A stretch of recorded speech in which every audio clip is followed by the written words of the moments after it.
சுந்தர்சி யார் தெரியுமா? சுந்தர்சி குஷ்புவோட கணவர் அது அப்படின்றான். எங்களுக்கே டேய் தெரியும்.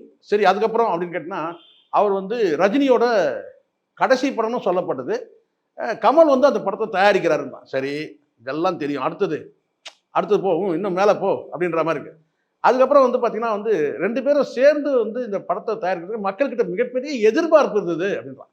சரிடா இதெல்லாம் தெரியும்டா, அடுத்தது போடா அப்படின்றேன். இது அடுத்தது உண்மையான காரணம் என்னன்னா அப்படின்ற இந்த ஒன் இண்டியான்னு கூட ஒரு இது இருக்குல்ல, அதை விட பார்த்தேன். உண்மையான காரணம் என்னன்னு தெரியும்னு கேட்டிங்கன்னா, அவர் விலகின அந்த லெட்டரை வந்து பார்த்து சொல்லிட்டு, நான் வந்து எனக்கு வந்து மிகப்பெரிய எனக்கு அனுபவத்தை எல்லாம் கொடுத்தது.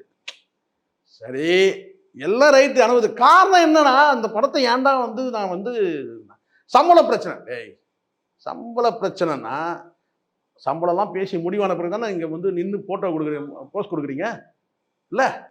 அதுக்கப்புறம் என்ன சொன்னாங்க, என்ன பண்ணுறதுன்னு தெரியல. சரி கதையில் வந்துங்க, கதை வந்து அவருக்கு வந்து செட் ஆகலை. கதையெல்லாம் கேட்டு ஒப்பந்தம் ஆன பிறகு தானே நீ சம்பளமே பேசியிருப்ப. சம்பளம் பத்தலைன்னு சொல்லி சொன்னான். லோகேஷ் 40 கோடி சம்பளம் வாங்குறாருங்க. இப்போ இவருக்கு வந்து பார்த்தீங்கன்னா ரொம்ப சம்பளம் கம்மியாக பேசுறாரு. ஏன்டா சம்பளம்லாம் பேசின பிறகு தான்டா அந்த படத்துக்கு வந்து கமிட் ஆகிட்டு 3 பேரும் சேர்ந்து ஒரு போஸ்ட் கொடுத்தது. அதுக்கப்புறம் என்ன பண்ணுது? ஆக மொத்தம் ஒருத்தனுக்கும் காரணம் தெரியலம்மா.